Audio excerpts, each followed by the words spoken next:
बिस्मिल्लाहिर्रहमानिर्रहीम। अस्सलाम वालेकुम नाज़रीन, मैं हूं महरीन सब्तैन और देख रहे हैं आप मेरा यूट्यूब चैनल।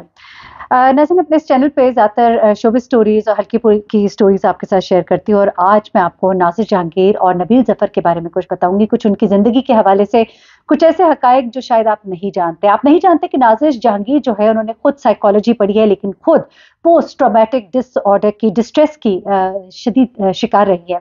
सिर्फ ये नहीं बल्कि नाज़िर जहांगीर जो है उनकी ज़िंदगी में बहुत से ऐसे उतार चढ़ाव आए जिनके पीछे क्या कहानियाँ छुपी हुई थी, उनके बारे में शायद आप नहीं जानते। आज आपको इस वीडियो में वो भी बताऊँगी।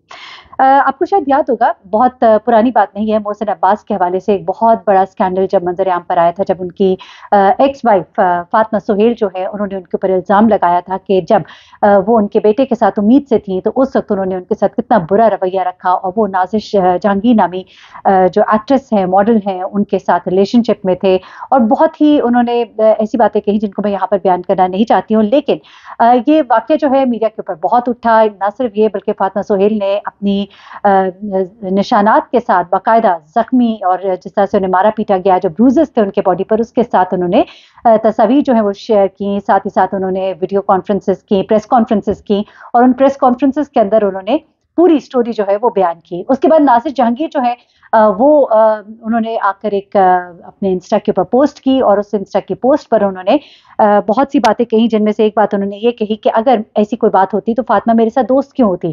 फातिमा तो मेरे साथ फ़ोन पर थी जब उसके बच्चे की डिलीवरी भी हो रही थी। और उसने कहा कि जिन दिनों की ये बात कर रही है तब मोहसिन अब्बास जो है वो कराची में शूटिंग कर रहा था और मैं इस्लामाबाद में थी। फिर उसने ये भी कहा कि मैं बहुत इस बात पे शर्मिंदगी भी महसूस कर रही हूँ और तकलीफ़ में भी हूँ। मैं जानती हूँ कि फातिमा के ऊपर बहुत ज़ुल्म हुआ, उसके साथ जो भी हुआ वो अच्छा नहीं हुआ, लेकिन at the same time Fatima ने मुझे विक्टिमाइज़ किया है। ये बातें ज़रा भी एक साइड पे रखते हैं, लेकिन मैं अब आपको एक और स्टोरी बताती हूँ जहाँ पर नाज़िर जहांगीर और मोहसिन अब्बास के मामलात को लोगों ने बड़े अच्छे से स्टडी किया था और कुछ लोगों ने इस बात को कंफर्म किया था कि ये जो इन्होंने इंस्टा के ऊपर पोस्ट की थी, इन्होंने एक दूसरे के लिए की थी। क्योंकि जब ये वाक़या हुआ और फातिमा ने इल्ज़ामात लगाए नाज़िर जहांगीर के ऊपर, तो उसके बाद नाज़िर जहांगीर ने सामने आकर कुछ बातें ये कह दी। उसके बाद एक और उन्होंने पोस्ट की थी जिसमें लोगों ने ये हिंट किया कि ये बताना चाह रही हैं, यानी कि ये हिंट कर रही हैं कि अनकरीब उनकी शादी मोहसिन अब्बास से होने जा रही है, जिस पे लोग बहुत हैरान भी हुए और लोगों ने बहुत टॉन्ट किया, इन्हें भी और मोहसिन अब्बास को भी। आपको बताती चलूं कि उन दिनों मोहसिन अब्बास जो है, मैं भी उस वक्त दुनिया न्यूज़ में थी और मोहसिन अब्बास को दुनिया न्यूज़ से ऑफ एयर कर दिया गया था इसी स्कैंडल की वजह से, इसी खबर की वजह से। उसके बाद मोहसिन को बहुत अरसे तक कोई ड्रामा या कहीं भी कास्ट नहीं किया गया था इसी रेपुटेशन की वजह से, क्योंकि लोग जब किसी भी एक्टर को ऑन स्क्रीन देखते हैं तो अगर उसकी कोई ऐसी रेपुटेशन हो तो लोग उसको डिसलाइक करते हैं, उस ड्रामे का जो व्यूअरशिप है वो बहुत नीचे आता है। लेकिन उसके बाद उन्होंने एक कमबैक किया और अब now is normal on screen, लेकिन उस टाइम पर उनका एक बड़ा बुरा टाइम चल रहा था। अच्छा, उसके बाद क्या होता है कि ये मैं भी आपको बताकर फिर मैं नाज़िर जहांगीर की कुछ जिंदगी के राजों की तरफ आऊंगी, उनकी जिंदगी से जुड़े कुछ उनकी वालदा के साथ और कुछ उनकी बीमारी से मुताल्लिक। लेकिन इस वक्त मैं आपको ये कहानी का द एंड बता दूं। इस कहानी का द एंड जनाब ये होता है कि नाज़िर जहांगीर जो है, जब ये खबर गर्दिश कर रही थी कि उनकी शायद अनकरीब मोहसिन अब्बास से शादी होने वाली है, क्योंकि उन्होंने खुद एक अपने फैन को रिप्लाई करते हुए कुछ ऐसा हिंट दिया था, तो उसके बाद एक रात नाज़िर जहांगीर की एक पोस्ट आती है और एक बड़ी अजीब सी स्टोरी वो लिखती हैं, जिसमें वो कहती हैं कि I am so grateful to Allah that he saved me from people who are not good for my betterment in long term. Knowing someone's really over and over breaks you, but knowing this Allah has written something better makes you strong too. वो कहती है कि मैं अल्लाह की बहुत शुक्रगुजार हूँ, उन्होंने मुझे उन लोगों से बचा लिया जो मेरे लिए अच्छे नहीं थे लंबे अरसे में, यानी कि ज़िंदगी की लंबी दौड़ में। और एक ऐसा शख्स जो बार बार आपको तोड़ता है, अल्लाह ने आपको उससे बचा लिया क्योंकि उसने आपके लिए कुछ बेहतर लिखा है। उसी वक्त क्या होता है जनाब, जब नाज़िर ये सब शेयर करती हैं, यानी कि ये अपनी स्टोरी शेयर करती हैं, तो उसी के कुछ देर के बाद एक और जो है वो स्टोरी शेयर होती है, वो होती है मोहसिन अब्बास की, जिसमें वो कहते हैं, इसी तरह की कुछ बात करते हैं कि अल्लाह ने उनको साइको लोगों से बचा लिया और ये बेहतर होता है कुछ लोगों का ज़िंदगी में से चले जाना क्योंकि वो इस काबिल नहीं होते। तो जिससे लोगों ने ये अखज़ किया कि अब इनका ब्रेकअप हो गया और उसके बाद दोबारा इनके बारे में कोई बात नहीं सुनी गई। तो ये तो कहानी थी यहाँ तक नाज़िर जहांगीर की, लेकिन अब नाज़िर जहांगीर की एक और कहानी मैं आपको सुनाती हूँ जो आप बड़े हैरान होंगे, आपको शायद नहीं मालूम होगा। नाज़िर जहांगीर जब 10 साल की थी, 15 साल की थी, उनकी वालदा की डेथ हो जाती है और वो उसके बाद डिप्रेशन और खौफ का शिकार हो जाती हैं और उसके बाद 10 साल तक इस मर्ज में मुब्तला रहती हैं और कम उम्री से लेकर जवानी तक वो PTSD का शिकार रही, यानी कि पोस्ट ट्रॉमेटिक स्ट्रेस डिसऑर्डर है। یہ ایک خاص قسم کا نفسیاتی عارضہ ہوتا ہے جو لاحق ہو جاتا ہے، جس کی وجہ سے آپ بہت زیادہ اسٹریس اور انزائٹی کا شکار ہوتے ہیں، اور آپ یہ ایک سائیکولوجیکل آپ کا نفسیاتی مرض ہے، اور اس میں کوئی ایسا نہیں ہے کہ کوئی بہت ایسا انسان کوئی دنیا سے الگ ہو جاتا ہے. ہمارے ارد گرد بہت سے ایسے لوگ پھرے ہوتے ہیں جن کو پتہ ہی نہیں ہوتا کہ وہ اس بیماری کا شکار ہے. اینی وہ کہتے ہیں کہ کم عمری سے لے کر جوانی تک وہ اس کا شکار رہی. اب انہیں کوئی بھی پاگل نہیں بنا سکتا. جن لڑکوں کو لگتا ہے کہ وہ جذباتی طور پر انہیں محبت کے نام پر بے وقوف بنا سکتے ہیں، وہ غلط ہے. ذرا بات پہ غور کیجیے گا. اس کے بعد انہوں نے انکشاف کیا کہ انہوں نے سائیکالوجی کی ڈگری حاصل کر رکھی ہے اور وہ شادی کے بعد بطور سائیکالوجسٹ پریکٹس کریں گی. انہوں نے یہ بھی کہا کہ جب کرونا تھا تو اس دوران میں Instagram per on line psychology کے سیشنز جو ہے وہ لیتی تھی، اور لڑکے ان سے سیشنز کے دوران بولتے کہ ان کی گرل فرینڈ کی طرح ہے.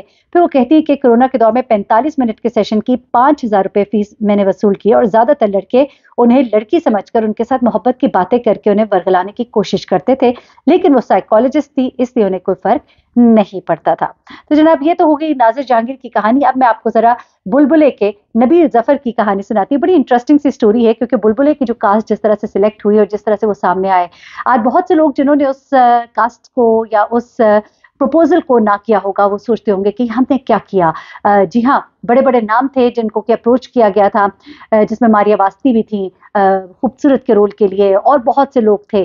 لیکن جن لوگوں نے نہ کیا، بعد میں انہوں نے دیکھا کہ یہ ایسا سٹ کام جو ہے ہٹ ہوا کہ اس کے بعد وہ وش کرتے تھے کہ کاش ہم اس کو کبھی نہ کرتے. اب نبیل بتاتے ہیں کہ میں نے بلبلے کیسے شروع کیا. جب میں انگلینڈ سے واپس آیا 2009 میں کچھ کرنا چاہتا تھا انڈیپینڈنٹلی.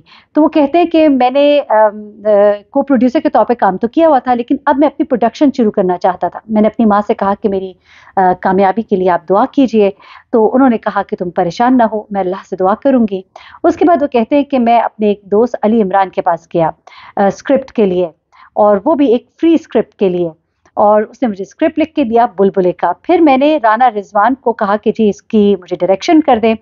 اور اس کے بعد وہ کہتے ہیں کہ محمود اسلم جو ہیں وہ چونکہ میرے دوست بھی تھے، میں نے ان کو بلایا اور ان سے کہا کہ آپ میرے ساتھ اس پر کام کریں، تو اس پر ریڈی ہو گئے. یہ ایک لو بجٹ کا پروگرام تھا. اب یہ کیسے کردار جڑتے چلے گئے، ذرا بڑی مختلف سی سٹوری ہے، ذرا سنیے گا. وہ کہتے ہیں کہ جب فیمیل کاسٹ کی بات ہوئی تو تمام فیمیل ایکٹرز جن کو میں نے اپروچ کیا، کیونکہ ظاہر سی بات ہے ایک لو بجٹ بھی تھا اور میری پہلی جو سولو پروڈکشن تھی، تو بہت سے لوگوں نے مجھے ریفیوز کر دیا خوبصورت کے طور پہ کام کرنے کے لیے. پھر وہ کہتے ہیں میں ماریا واسطی کے پاس بھی گیا، پر انہوں نے کہا کہ میری کچھ اور انگیجمنٹس ہیں، اور انہوں نے مجھے نمبر دیا عائشہ عمر کا. وہ کہتے ہیں کہ میں نے جب عائشہ عمر سے بات کی تو انہوں نے ایگری کر لیا. اس کے بعد وہ کہتے ہیں کہ اس طرح سے عائشہ ہماری ٹیم کا حصہ بنی. اس کے بعد وہ کہتے ہیں کہ حنا دلپذیر جو ہے ان کو میں نے ایک ایپیسوڈ کے لیے ایکچولی سائن کیا تھا، پوری سٹ کام کے لیے ہم نے ان کو سائن نہیں کیا تھا. اور آپ کو معلوم ہوگا کہ حنا دلپذیر جو ہے وہ اس ڈرامے کا ایک ایسا کردار بن گیا تھا کہ ناقابل فراموش، اور ایک ایسا کردار جس نے نہ صرف یہ کہ حنا دلپذیر کو بہت پذیرائی دی، بلکہ حنا دلپذیر جو ہے اس کے بغیر کوئی اس ڈرامے کو دیکھنا پسند نہیں کرتا تھا. ان کے چلنے کا انداز، ان کے بھولنے کا انداز، ان کے باتیں کرنے کا انداز، اس نے اتنی جان ڈالی اس کردار میں کہ کوئی اور کریکٹر میں سمجھتی ہوں اس ڈرامے میں اس طرح سے جان نہ ڈال سکا. دو ہر ایک کا ایک اپنا اپنا کردار تھا. پھر وہ کہتے ہیں کہ میں نے ایک ایپیسوڈ کے لیے انہیں ہائر کیا، لیکن لوگوں نے ان کو اتنا پسند کیا کہ حنا نے مجھے کہا کہ وہ اس کا پکا حصہ بننا چاہتی ہیں. اور اس کے بعد انہوں نے اس کریکٹر کو خود ہی کنسیو کیا، اور کہتے ہیں کہ پھر ہم نے یہ ڈیسائیڈ کیا کہ اگر ان کو پرماننٹ اس میں رہنا ہے تو انہیں محمود صاحب کی بیوی بنانا ہوگا. اور اس طرح ہم نے ان کو ایک عام کریکٹر سے نکال کے ان کو محمود صاحب کی بیوی بنا کر اسے پکا کر دیا. پھر وہ کہتے ہیں کہ میں نے اس کے بعد بہت سے پروگرامز، بہت سی چیزیں کی، لیکن بلبلے جیسا کوئی بھی وینچر نہیں تھا. تو جناب یہ تھی کچھ بلبلے کی کہانی نبیل ظفر کی زبانی. اپنا بہت خیال رکھیے گا، دعا میں یاد رکھیے گا. اللہ حافظ.